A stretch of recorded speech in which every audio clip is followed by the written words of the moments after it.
Bienvenue dans le Club des Hommes en Noir, une émission de débat sans langue de buis et sans langue de bois, du moins j'espère. Je reçois aujourd'hui pour cette nouvelle émission, je vais commencer par le laïc, le docteur Philippe de La Briole. Bonjour docteur. Merci monsieur le directeur et bonjour à tous. Monsieur le directeur, je ne vous demande pas tant de formalités. Nous recevons également l'abbé Marc Gelfucci. Monsieur l'abbé, heureux de vous retrouver. Bonjour à tous. Le père Danziec. Bonjour Philippe, bonjour à tous. Merci également de votre présence. Et l'incontournable, abbé Grégoire Sellier. Bonjour monsieur Maxence et bonjour à tous ceux qui suivent cette émission, cette brillante émission. Brillante émission, grâce à vous tous. Alors aujourd'hui nous allons parler mariage, c'est un peu la... Je ne sais pas si on peut parler de saison des mariages, mais disons qu'à partir du mois de mai, il y en a un peu plus. Mais ce n'est pas seulement cette raison qui nous pousse à parler du mariage, c'est que le dicaster pour les laïcs, la famille et la vie a publié à la demande du pape François un nouveau document pour réformer, revoir, reformuler la préparation au mariage, l'accompagnement des mariés, non seulement dans leur temps de préparation, mais même aussi dans les premières années de mariage. Et ce, afin d'éviter, vous me direz si je me trompe dans cette présentation, mais à la fois les nombreux divorces qui ont lieu même dans les milieux catholiques et dans les familles catholiques, et également éviter les mariages invalides qui sont aussi nombreux. Alors ce document, je suppose que vous avez pu en partie connaissance. Est-ce qu'avant même de parler du document lui-même, est-ce que le constat d'un problème autour du mariage catholique, est une chose que vous partagez? L'abbé Sellier veut... Alors le regretté abbé Chanu, qui était un des cinq sociétaire de la fondation du Club des Hommes en Noir, qui était donc prêtre en paroisse, lui, il estimait, sans se gêner, qu'environ 50% des mariages célébrés dans les paroisses étaient invalides, faute d'intention sérieuse c'est ce que m'avait dit un canoniste de la part des mariés. Donc il y a effectivement un problème, parce qu'il est difficile de marier catholiquement des gens qui, en fait, ne sont catholiques que de façon nominale, ne pratiquent absolument pas, ne vivent aucunement la foi, et donc qui en plus sont dénaturés par la société décadente dans laquelle on vit et qui ont des intentions tout à fait dénaturées par cette chose. Donc, effectivement, il y a un problème. Ce texte, en fait, n'affronte pas ce problème, cette décadence, si vous voulez, n'affronte pas ce problème au sens propre. Peut-être c'est inévitable, peut-être c'est pas son but. Son but est au contraire du positif, d'essayer d'accompagner dans le bon sens. Mais le fait de ne pas affronter ces difficultés pose quand même un problème sur le bon sens du texte, même si le texte admet et reconnaît que la majeure partie des gens qui se marient à l'Église sont déjà en couple et ont déjà des enfants. Je l'ai noté, c'est page 30, page 85. Donc effectivement, ils disent, voilà, la majorité des gens sont déjà en fait en couple, sont déjà mariés civilement, ont déjà des enfants. Donc il y a déjà un problème, si vous voulez. Ça ne l'affronte pas. Donc voilà, c'est peut-être pas le but du document, mais ça fait quand même un petit peu question parce que c'est pas prendre en compte une réalité massive. J'ai une question aux canonistes de ce club, c'est qu'est-ce qui rend invalide, quelles sont les causes d'invalidité possibles des mariages qui se pratiquent aujourd'hui dans nos paroisses, quelles qu'elles soient d'ailleurs les paroisses. Tout d'abord, le mariage c'est une réalité naturelle. Et donc on n'est pas obligé de... On ne peut pas présumer que 50% des mariages sont invalides. Parce que peut-être que 50% des mariages, ou même 30% en France, vont aboutir à une séparation. Mais l'invalidité d'un mariage, c'est le fait que les consentements ne se sont pas rencontrés parce qu'on était gravement immature, avec un grave défaut de discernement. Or, de nos jours, même un défaut de discernement, et on passe à la nullité, ou à l'invalidité du consentement. Ça, c'est injuste en loi naturelle. Par contre, il est vrai, et après le Code de 83, des causes de nullité, un grave manque de discernement, oui, c'est une cause qu'on pouvait inscrire dans le Code. Ensuite, vous avez la grave incapacité Mais la grave incapacité, c'est d'avoir même une maladie profonde, une psychose, par exemple. Mais c'est pas de mal ranger ses affaires et de se disputer parce que des affaires traînent dans la maison. Ensuite, vous avez la simulation du consentement. Alors là, c'est un cas de nullité clair et net, mais il faut le prouver. Bien sûr. Ensuite, vous avez le fait d'écarter une des grandes... On parle d'un jour des 4 piliers du mariage, une propriété comme la fidélité. Je suis certain et je veux être infidèle. Je suis certain et je ne veux que me marier avec une autre personne en même temps et être polygame. Je suis certain et je veux, me séparer quand je le déciderai. Et je ne veux pas d'enfant. Voilà. Et justement, un de vos confrères canonistes me disait que c'était sur ces plans-là que la plupart des gens aujourd'hui ne sont pas prêts à tenir les engagements que l'Église leur demande, par exemple vouloir des enfants. Mais il y a un souhait universel. Voyez-vous, il y a un mot qui est très important en droit et en droit du mariage, c'est la présomption. On présume que les gens ont cette intention. Pour renverser une présomption, il faut une certitude. Que les gens soient fragiles de nos jours et pensent au divorce, ça ne veut pas dire qu'ils sont certains de divorcer au moment où ils se marient. Bien sûr, bien sûr. Qu'ils aient peur d'avoir des enfants parce que sinon on ne va pas pouvoir payer leurs études, ils ne seront pas riches, ils ne seront pas architectes, ils ne seront pas avocats, ils ne seront pas médecins, c'est affreux. Et si j'ai 3 enfants, je vais être dans la misère, on va manger des pâtes tous les jours. Eh bien, ça ne veut pas dire qu'ils ont la ferme intention de ne pas avoir d'enfants. Parce que s'ils ont la ferme intention d'avoir un enfant, le mariage est valide. Il n'est pas dans la grâce, il n'est pas dans la volonté de Dieu, il n'est pas dans la religion, dans son épanouissement. Il est médiocre, mais c'est un mariage. Parce que le mariage, allez en Inde et faites une préparation au mariage dans un village du fond de l'Inde avec des hindous, et puis vous dites moi je viens de New Delhi, je fais un mariage à l'essai avant. Ah ben ça va très très mal se passer avec les villageois hindous. La fille doit être vierge au mariage, quitte à aller voir un chirurgien pour qu'on lui recouse son hymen. Mais ça, pas de concubinage, ça c'est pour les décadents des grandes villes. C'est pour les occidentalisés. Vous voyez. Et donc, si vous voulez, ce texte est très intéressant dans le sens où c'est une intervention du pape François de 2017, disant il faut un catéchuménat, il faut une longue préparation au mariage.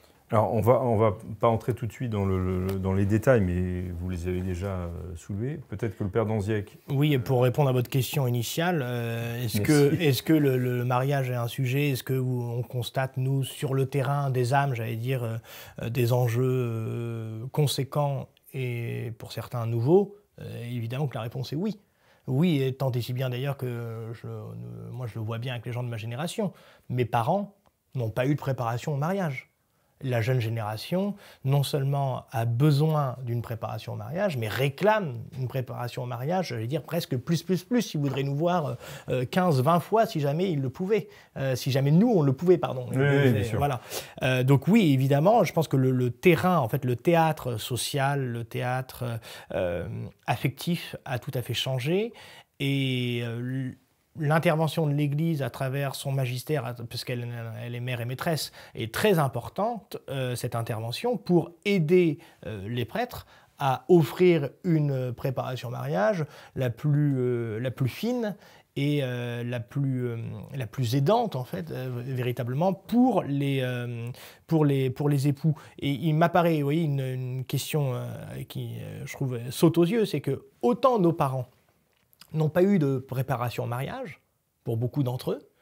On voit maintenant, cette nécessité de préparation au mariage ne fait aucun débat. Autant maintenant, il y a une nécessité nouvelle d'accompagner les époux après. Alors, moi, j'en ai déjà parlé avec de nombreux confrères. Je suis assez surpris, si vous voulez, que des gens qu'on a suivis, accompagnés, qu'on marie, et après, ils sont souvent livrés à eux-mêmes pour leurs premières années de mariage. Voilà. Et il me semble très important de leur offrir la possibilité. C'est un aspect du document. Voilà, exactement. Oui. Docteur Gabriel. Alors en fait, c'est une question évidemment très centrale. Qu'il y ait des échecs, ça, qui le constaterait. Dans la pratique, M. Labbé a tout à fait raison de dire que le mariage est une réalité naturelle. Bon, c'est-à-dire que le mariage, ce n'est pas un bâton de maréchal qu'on obtient au bout d'années, c'est la feuille de route du Troufion, c'est la voie naturelle, sauf orientation, appel, etc. Bon. Donc c'est une réalité naturelle, et comparer ça au catéchuménat baptismal est assez troublant, parce qu'en définitive, le baptême nous fait découvrir la vie divine, en fait, et nous intègre dans l'Église et nous fait espérer le salut. Dans la pratique, cette situation, elle ne s'est pas créée en un jour. Et effectivement, je vais dire, M. Labbé, que je me considère comme étant de la génération de vos parents. J'ai eu 2 jours de préparation au mariage. Mais nous savions à peu près tout de ce qu'il y avait à savoir, tout simplement parce que nous avions été dans des familles catholiques, nous avions été au catéchisme, nous allions à la messe le dimanche, etc. Nous entendions Saint Paul nous parler du sujet, etc. Bon. Concrètement, ce qui est très problématique dans les réponses qui sont données par ce texte et le pape François, puisque c'est une réplique, c'est là, comment dirais-je, donc c'est pas la réplique d'un séisme, encore que, c'est en pratique, ce sont les travaux pratiques d'Amoris Laetitia, et notamment du chapitre 8. Bon. Ce qui veut dire concrètement qu'il ne s'agit pas du tout de revenir à ce que nous avons connu. Au contraire, c'est là justement qu'il y a une dimension de recyclage, si vous voulez, une approche gnostique, si vous voulez, qui fait que tant que vous n'êtes pas au sommet, et le sommet, donc, c'est ce qui est appelé la rencontre personnelle avec le Christ, bon, chose qui n'est pas non plus une thématique traditionnelle dans l'Église, on l'a ou on ne l'a pas, cette rencontre personnelle, ou alors il faut savoir ce qu'on met dessous, on reçoit le Christ dans l'Eucharistie. Bon, mais personnellement, je peux vous confier que je n'ai jamais rencontré le Christ comme Marguerite Marie Alacoque, Sacré-Cœur. Je n'ai même pas vu le Christ apparaître sur le mur de ma salle à manger comme Max Jacob. Vous comprenez? Donc il y a une sorte de confusion entre la vie naturelle que l'Église va ordonner et que par un sacrement, elle va vouer au salut commun, et d'autre part, finalement, une sorte de très longue initiation qui va enfin vous faire découvrir le fin mot de l'affaire. Cette très longue initiation ayant historiquement pour précédent, non pas la formation des clercs qui ont, eux, besoin pour leur combat de savoirs nombreux, mais en fait, finalement, une introduction à une religion différente. Non, moi, je ne suis pas sûr. Moi, je pense que quand même, malgré tout, vous voyez, cette préparation... Déjà, on parle... je pense que c'est important pour ceux qui nous regardent. Il y a le mariage, mais il faut bien préciser mariage et mariage chrétien. Certes, il y a une réalité naturelle du mariage, mais s'il a été élevé au rang de sacrement, c'est quand même pas pour rien. C'est parce que notre nature est blessée et que justement cette fidélité, cette fécondité, cette indissolubilité, elle n'est pas si évidente que cela pour le commun des mortels parce que notre nature est blessée. Premier point. Deuxième point, sur l'orientation, la rencontre personnelle avec le Christ, etc. Pour moi, c'est plus des questions de formulation. Parce que vous voyez, saint François de Sales n'appelle pas à autre chose dans l'introduction à la vie dévote qu'à afficher la sainteté en dehors des couvents et des monastères, mais dans les arrière-cuisines, dans les garnisons, etc. Donc il me semble au contraire que, voyez, vous dites que vous n'avez eu que 2 jours parce que vous n'aviez pas eu besoin, d'un point de vue naturel, d'une préparation au mariage. Et je vous le concède tout à fait. Mais par contre, d'un point de vue surnaturel, il me semble très important, et c'est peut-être ce qui a pu manquer à la génération précédente, de comprendre que ce sacrement de mariage est une authentique voie de sainteté pour véritablement vivre saintement un état de vie naturel, mais en vue du ciel. Et de ce point de vue-là, je crois qu'il y a vraiment eu un progrès qui a été fait, je n'ai pas peur de le dire, entre la réalité naturelle du mariage, de toute façon on se marie à l'église comme tout le monde, et ça ne faisait pas des mauvais chrétiens. Mais là, il y a une volonté peut-être plus fine de faire comprendre aux fiancés la grande exigence et la grande beauté de leur engagement. Maintenant, ce qui est sûr aussi, c'est qu'il y a tout à refaire en fait. Tout à refaire, parce que maintenant on a des sauvages au sens ancien du terme, c'est-à-dire des gens qui ne sont pas civilisés, des gens qui ne savent pas même ce que c'est que la réalité naturelle de la fidélité, du sacrifice. Moi je prêche pratiquement à chaque mariage, je prêche sur le sacrifice. Vous mariez, c'est la croix. Comme disait l'abbé Montarien qui a marié mes parents, il disait le mariage au début c'est la croisière et rapidement ça devient la croisade. Mais quelle croisade! Oui, c'est pour le Christ. Oui. L'abbé Montarien disait tout en souriant. Oui. Donc ça dédramatisait. Hein, bien sûr. Peut-être on pourrait revenir venir même sur les aspects un peu concrets du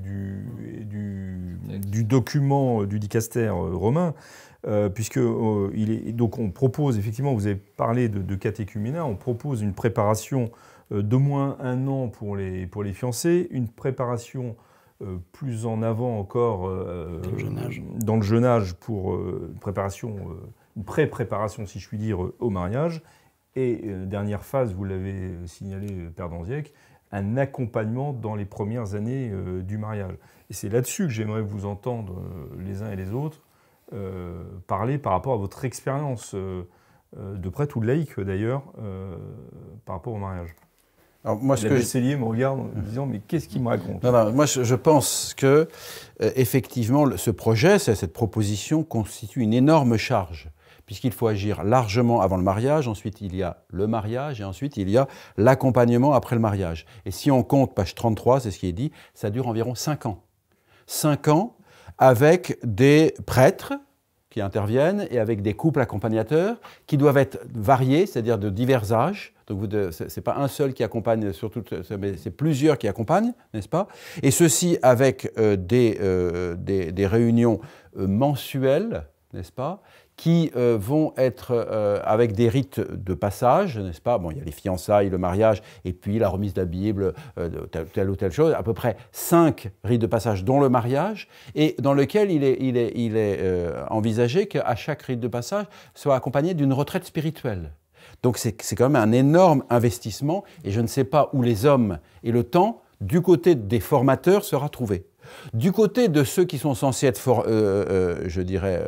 formés, dont, encore une fois, énormément de gens qui vivent loin de l'Église et qui ne pratiquent pas, je pense qu'il y a très peu de personnes qui accepteront de rentrer dans un tel cycle, n'est-ce pas? Surtout avec le travail, les enfants, n'est-ce pas? Donc, je ne vois pas comment on va pouvoir effectivement le réaliser, tant du côté de ceux qui proposeront que du côté de ceux qui accepteront. Il est même envisagé qu'il y ait un service pastoral des couples en crise. Et là, bon courage à ceux qui le feront, parce que c'est vraiment pas évident. Quand on a connu des gens qui se sont séparés ou opposés, on est là, casque bleu, c'est plutôt difficile et complexe. Bleu, oui. Et je reviens à ce que j'ai dit, c'est-à-dire que, en fait, on se confronte, c'est une difficulté, je n'ai pas de solution, on se confronte à énormément de gens qui demandent à se marier dans les paroisses, je dirais, ordinaires, et qui ne mènent pas une vie de pauvre foi, ils veulent l'orgue, ils veulent la belle robe, ils veulent la photo sur le parvis. Donc, en fait, est-ce qu'il ne faudrait pas, je n'ai pas de solution, est-ce qu'il ne faudrait pas dire à ces gens, non, vous n'avez rien à faire ici parce que vous n'êtes pas chrétien réellement, hein, ce qui rendrait un mariage chrétien élitiste, si vous voulez, seule une petite fraction se marierait chrétiennement. Ce qui est un problème quand même. Ce qui est un problème, non mais ce qui est un problème, et ce à quoi, si on appliquait ça, on aboutirait parce que la plupart des gens décrocheront. Oui, bien sûr. Voilà, c'est ça la question. C'est que finalement, on ne veut pas, ce que je comprends, on se dit, c'est un lieu d'évangélisation, des gens viennent demander le mariage, c'est un lieu d'évangélisation, mais cette énorme préparation fera que les gens s'enfuiront, si vous voulez dire, non, j'irai ailleurs, et donc finalement on arrivera à l'élitisme sans l'avoir affronté directement, sans avoir réfléchi à la question. Mais vous êtes d'accord quand même que la préparation d'un mariage, au sens large du terme, hein, peut être une occasion d'évangélisation. C'est une occasion et c'est une obligation d'évangélisation. Je suis entièrement d'accord. Mais est-ce que ceci nous en donne les moyens? si vous voulez. Je suis d'accord. C'est un peu déconnecté de la réalité Voilà. dans les considérations pratiques qui sont proposées. Voilà. Et en effet, il y a, sous ce regard-là, ça se détache un peu de la pédagogie traditionnelle. Puis déjà aussi, faut laisser aussi la place à la grâce. Faut pas oublier, tout n'est pas une affaire seulement de coaching. Je me permets de le préciser. Néanmoins, sur les 3 axes que vous avez soulignés et résumés, je pense qu'en effet, il y a vraiment un examen de conscience pastorale à effectuer par prêtre, par responsabilité. Et sous ce regard-là, ça m'apparaît, moi, une préparation au mariage, je ne la fais jamais en moins d'1 an. Quand on me demande d'ailleurs, par principe, vous voyez, c'est même une question de principe pour poser l'autorité, quand on me dit « est-ce que vous pouvez nous préparer au mariage parce que la date est prévue, on vient me trouver au mois de décembre, la date est prévue, on se marie le 16 juillet prochain ». Déjà, excusez-moi, mais je trouve que j'ai déjà un peu le goupillon sous la gorge. En fait, c'est un peu pénible. C'est joli Oui, comme expression. c'est-à-dire que moi, je reçois leur amour, je reçois leurs aspirations, tout ça, c'est très bien. Mais bon, moi, je dis, écoutez, c'est entendu, mais alors déjà, là, si c'est 6 mois, je dis, je mets un rose sur le baudet. Et ensuite, je dis, écoutez, moi, volontiers pour vous préparer. Après, moi, je ne peux rien vous garantir à la sortie. Tant que je ne vous ai pas rencontré un peu plus. C'est ça. Est-ce que ce n'est pas au prêtre, justement, d'ajuster aussi ce temps de préparation par rapport au cas concret qui se présente à lui à chaque fois? Oui, mais là, vous voyez, par rapport à ce que disait l'abbé Sélier, il y a est-ce que le mariage est élitiste? Le mariage chrétien a des aspects un peu élitistes, dans le sens où on s'engage quand même dans une vie, l'ouverture à la vie, quand tout le monde prend la contraception aujourd'hui. Oui, c'est devenu élitiste. Oui, c'est devenu élitiste. C'est pas par soi élitiste. Non, c'est pas du tout par soi élitiste, vous avez raison, merci de me corriger. Mais il n'en reste pas moins que ce n'est pas un contrat anodin. Voilà. Il y a des considérations, vous allez me corriger ou compléter, mais sous ce regard-là, il me semble important de dire, vous venez vous marier à l'église, moi j'ai eu des témoignages de confrères qui me disent, la question c'est pas tant le concubinage avant, ça pourrait être une question de faiblesse, une question de fait de société. La question, c'est où est-ce que vous voulez aller? Oui, c'est ça. Où est-ce que vous voulez aller? Et si vous voulez une journée de princesse, c'est ça qu'ils si veulent. vous voulez attendre parce que vous voulez faire une belle fête avec vos amis, moi je leur dis, attendez, mais moi je peux vous marier si vous êtes prêt, il faut vous marier tout de suite. La fête, vous la ferez dans 2 ans, quand vous aurez économisé. On s'en fiche. Enfin, la fête, elle a son importance, mais le plus important, c'est le sacrement. Voilà. Donc, vous vouliez dire quelque chose? Finalement, c'est la foi catholique qui fait défaut dans tout ça. Oui. C'est la formation. C'est-à-dire qu'on ne sait rien. Et alors qu'on ne sait rien, tout fait problème. Ou alors les problèmes sont évacués et puis reviennent finalement en fanfare. Donc en fait, moi je veux dire une question que j'ai souvent essayé d'évoquer avec des prêtres pour des mariages, choses comme ça, avoir des occasions. Je disais, mais vous-même, est-ce qu'il vous arrive d'avoir le sentiment que vous allez faire quelque chose d'invalide? Bon. Et alors, généralement, j'ai les mêmes réponses. J'entends, on me dit, vous savez, on n'a pas souvent le temps de les connaître. Hein? On essaye de le prendre, mais on ne peut pas. Enfin, bon, on essaye de faire quelque chose de bon. Et puis alors, rapidement, on a un deuxième argument, tout à fait d'un autre ordre. C'est d'abord, il y a un droit au mariage. Pour les fidèles, il y a un droit au mariage. Les baptisés, voilà, qui veulent, vous voyez, on n'a pas à mettre des sacs de sable, etc. Donc, voilà. Sinon, on les pousse à devenir concubinaires ou finalement à s'affranchir de la discipline de l'Église. Dans ce cas-là, c'est eux qui nous poussent à faire des actes qui sont alors justement, incontournables. Moi, je ne prends pas la responsabilité morale devant Dieu de faire du faux. De faire du faux. Mais bien sûr, Mais alors deuxième, donc l'argument c'est, mais il y a un droit au mariage, donc je ne peux pas non plus demander tout et le reste. Et puis troisièmement, l'argument plus faible, c'est si je ne le fais pas, il y en a un autre qui le fera. Bon, alors, je dis, ok, j'ai effectivement entendu ces 3 arguments de la part de prêtres. On peut dire, le faux, le bâclé, etc., ne passera pas par moi, tant pis, on va quelqu'un d'autre. Mais qui révèle quand même un vrai problème. Un vrai problème de relation, justement, avec cette population qui veut en passer par un phénomène d'église, à la fois sacramentel et public, et qui, en même temps, n'a pas véritablement intégré la perspective du salut, la perspective de cheminer, de s'engager, d'engendrer, et puis finalement de porter une responsabilité personnelle d'époux, de parents, hein, et puis de citoyens, enfin bon, d'intégrer tout ce monde-là dans une vie collective. Donc vous voyez, en fait, l'idée, c'est que ce qui manque derrière, c'est le principal, c'est-à-dire le contenu de la foi et la compréhension de ça. Alors, tous les bricolages de comités théodules qui vont se créer à droite, à gauche, pour faire... Et d'alcooliques anonymes. Et voilà, la formule d'ailleurs n'étant pas absurde. Hein, non. Voilà, bonjour Michel, je suis alcoolique. Voilà, j'ai envie de me marier alors que j'ai envie de me marier. Je ne crois pas à l'indissolubilité du mariage. Bon, par exemple, on va en discuter. Ou n'aimer qu'une seule femme dans sa vie, ça me paraît impossible, voilà. Etc. Ou ça marchera, tant que ça marchera, c'est bon. Et finalement, après, on essaiera de ne pas se faire souffrir, on se séparera, etc. Et ça ajoute en plus une difficulté complémentaire, c'est que là, on parle des personnes qui se préparent au mariage, mais il y a aussi le préparateur, c'est-à-dire souvent le prêtre. Et un certain nombre de prêtres, nous le savons, ne croient pas, par exemple, en la possibilité de vivre chastement avant le mariage. Ils partent du principe qu'ils ne peuvent pas enseigner ça aux fiancés parce qu'ils estiment que c'est impossible à pratiquer. Et puis aussi... Oui, voilà. Non, mais, et puis aussi, pour compléter juste là et puis dire ce que je voulais souhaiter dire, et aussi qui ne croient plus du tout dans le fait qu'on puisse se passer de contraception. Oui, alors là, de certains prêtres, des évêques, et même des... Voilà. Alors, et donc, pour reprendre le document, en ce qui concerne la préparation au mariage dès l'enfance, donc là, on est vraiment dans un document qui ne concerne pas un bilan de ce qui se passe dans le monde actuellement par rapport au mariage, puisqu'on s'occupe de personnes pratiquantes et qui vont au catéchisme. Alors déjà, s'ils vont au catéchisme et s'ils vont à la messe le dimanche, cette préparation, elle a toujours existé.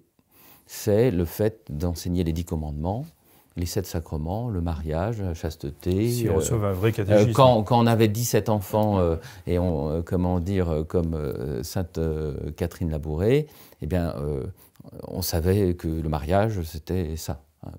Le fait de s'unir, et puis les enfants arrivaient. Qu'est-ce qui a profondément abîmé le mariage? C'est naturel, c'est le divorce, et le retour du divorce à la Révolution française dans les années 1790, puisque le Christ, lui, arrête la polygamie et la répudiation il y a 2000 ans, en disant « Je suis Dieu, je restaure le mariage ». Il n'en était pas comme ça dès le commencement. Et les missionnaires, en Afrique, ils arrivent et ils disent « Maintenant, tu as 5 femmes, on te donne un privilège, tu choisis une des 5. Mais pour suivre Dieu et épanouir ta nature, il faut que tu sois fidèle à une femme et que tu éduques tes enfants dans cet amour. » Donc, cette dimension du mariage naturel, excusez-moi, je reviens toujours dessus, mais c'était vraiment très important pour les missionnaires. Ensuite, le droit au mariage n'est pas un droit absolu, mais il y a un droit au mariage naturel. Et donc, donc il y a 2 problèmes. Les non-pratiquants qui ne viennent pas seulement pour une belle fête, mais qui veulent un mariage religieux. C'est confus, mais c'est un mariage religieux. Et puis, il y a les pratiquants. Donc ce texte, il est fait pour qui?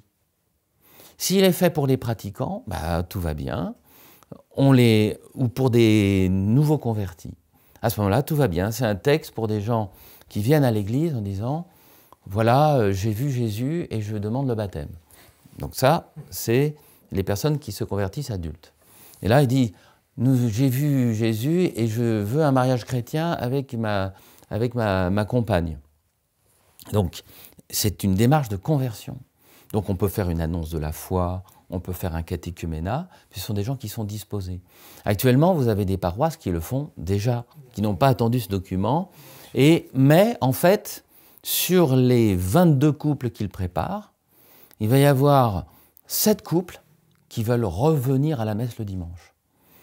Alors on leur dit tout ça, machin, et c'est merveilleux. On leur dit tout ça, machin, c'est quoi tout ça? On leur dit, on leur rappelle la foi, on leur refait du catéchisme pour qu'ils arrivent à la révélation de Jésus, mort et ressuscité, et puis le mariage dans sa réalité naturelle et sacramentelle. Ensuite, sur les 22, il y en a 17 ou 15 dans mon exemple, ils disent oui, enfin, on est là, on veut que ce soit religieux, mais si vous voulez, vous allez quoi, nous faire. Alors Jésus, il est né à Bethléem, oui, très bien. Alors la création, comment dire, la révélation à Abraham et tout, oui, très bien. Et on leur fait une histoire sainte et un catéchisme.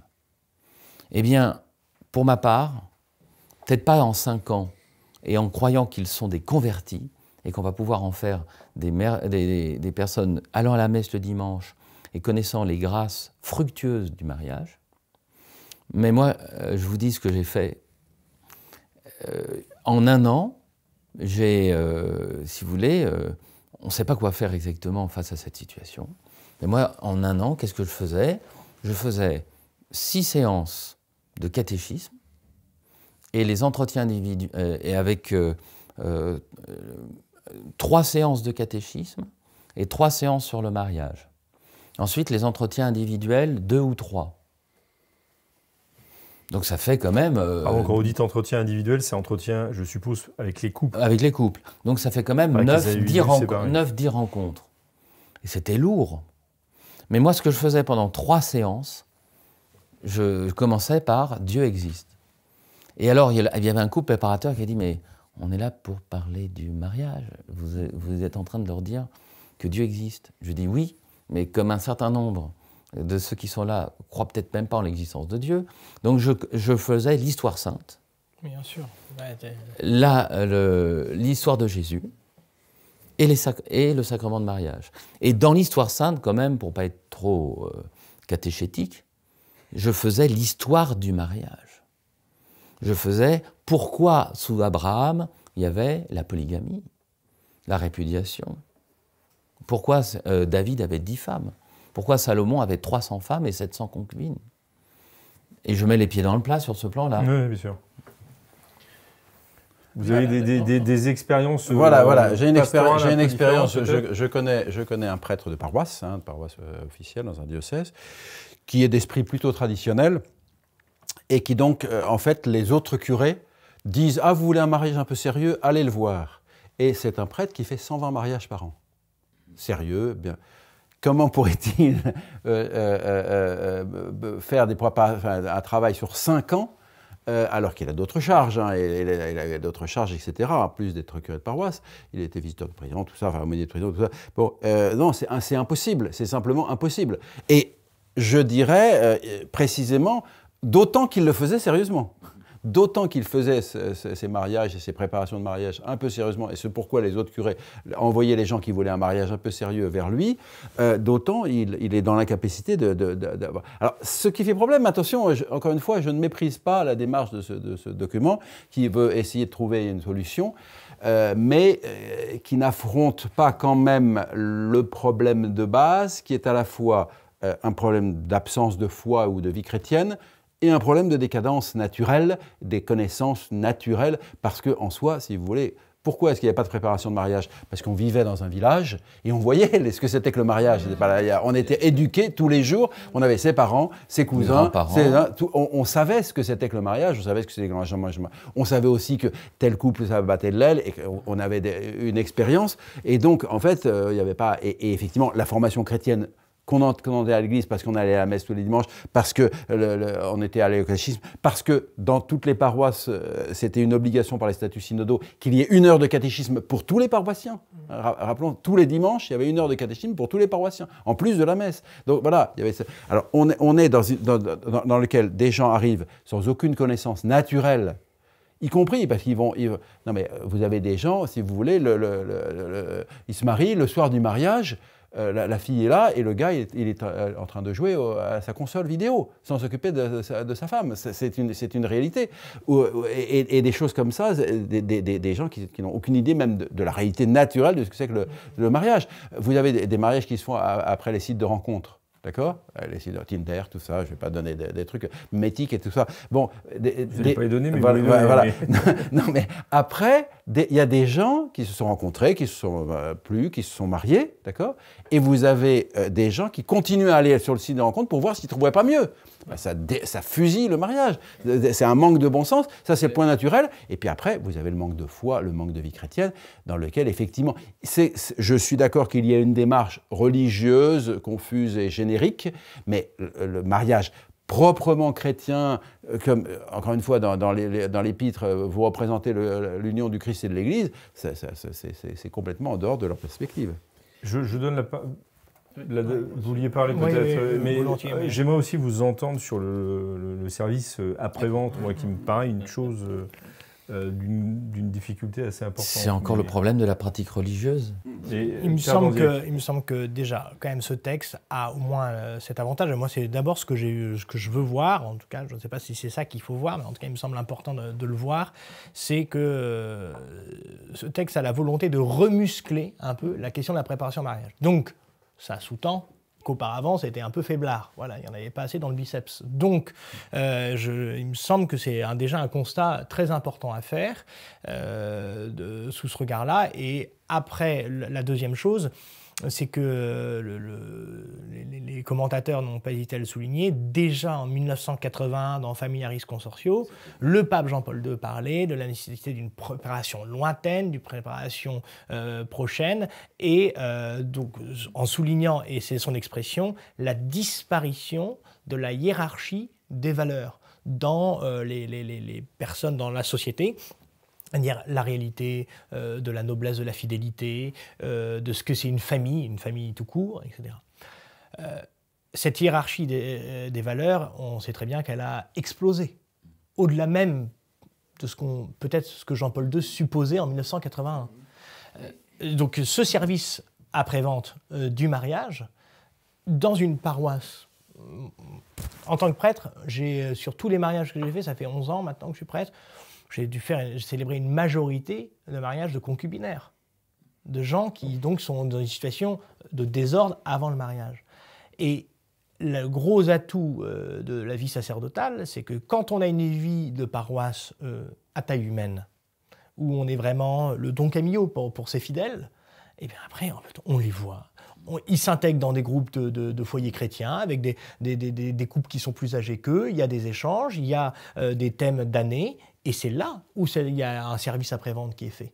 Et je pense qu'il faudrait mieux encore le formaliser avec ceux-là même qu'on a préparés au mariage et leur imposer, entre guillemets, voilà, une retraite dans l'année, comme il y a une retraite sacerdotale normalement pour les prêtres, une retraite dans l'année, ou de retrouver le prêtre qui les a accompagnés ou un prêtre qui les a accompagnés pour faire un point assez formel, certes, mais un point nécessaire sur la situation de leur vie conjugale. Et vous pensez vraiment que c'est possible ça aujourd'hui, dans la mesure où, par exemple, les jeunes couples qui se marient sont aussi appelés, pour des raisons souvent professionnelles, à bouger. Déménager. Avec un prêtre, pas forcément celui qui les a préparés, mais voilà, je pense qu'il faut beaucoup demander, si vous voulez, d'une certaine façon, peut-être pas d'une façon aussi déconnectée que le texte, mais il faut beaucoup demander pour obtenir un peu. Pour obtenir un peu, oui. Docteur Mayol, de manière très courte. Je m'inscris en désaccord, amicalement, mais fermement. Je pense que c'est un mauvais texte. Parce que c'est un texte qui a pour objectif de former des groupes au recyclage. Car il ne s'agit pas de faire ce que l'Église a toujours fait, mais de faire ce que le pape François veut. C'est une première chose.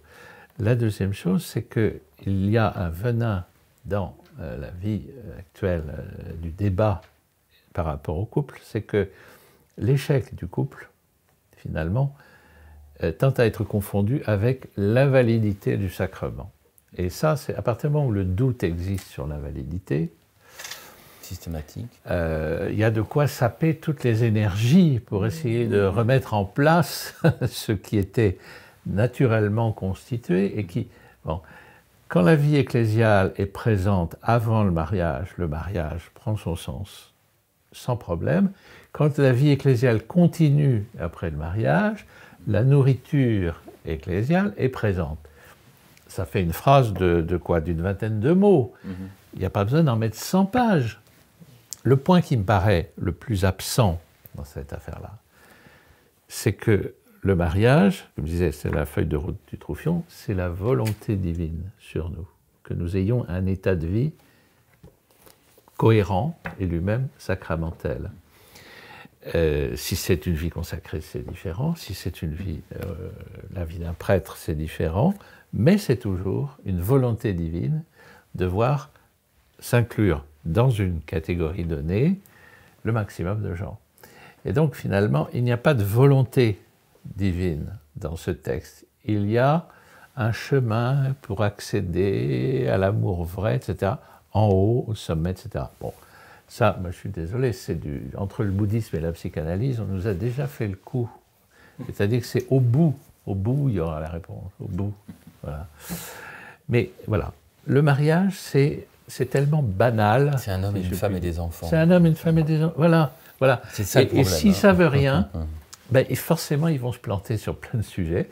Et s'ils sont convenablement formés, eh ben, ils sauront que s'ils sont un peu embutés, eh bien, il faut faire appel à des gens plus expérimentés, un prêtre si c'est religieux, un médecin s'il y a des avis médicaux à donner, etc. etc. Donc, ce vaste embrigadement censé réparer, il ne veut pas réparer, il veut autre chose. Voilà. Il veut autre chose. Il veut de l'Amoris Laetitia. Il n'y a qu'un seul... Ici, à part Familiaris Consortio, qui est noté une fois, tout le reste, c'est du Bergoglio. Comme si l'Église avait commencé avec lui. C'est insensé, c'est insensé. Merci beaucoup, docteur Abriol. C'est sur ces mots-là aussi que nous terminons cette émission sur le mariage à partir de ce document. La fois dernière, j'ai annoncé la parution d'un livre de Jean Madiran, du bien commun, et on m'a fait remarquer que je n'avais pas indiqué l'éditeur, ce qui est une faute. Donc je rappelle donc la parution du bien commun de Jean Madiran, qui réunit trois opuscules qu'il avait écrits entre les années 60 et 90, à savoir de la justice sociale, le principe de totalité, le cours précis de la loi naturelle selon la doctrine chrétienne. Et c'est édité par les éditions de l'Homme Nouveau. Petit oubli de ma part. Nous nous retrouvons la semaine prochaine pour une émission très particulière. Ce sera la dernière émission du Club des Hommes en Noir, avec un invité de marque. D'ici là, eh bien, restez-nous fidèles, faites connaître cette émission, soutenez-la financièrement si vous le pouvez, et que Dieu vous garde.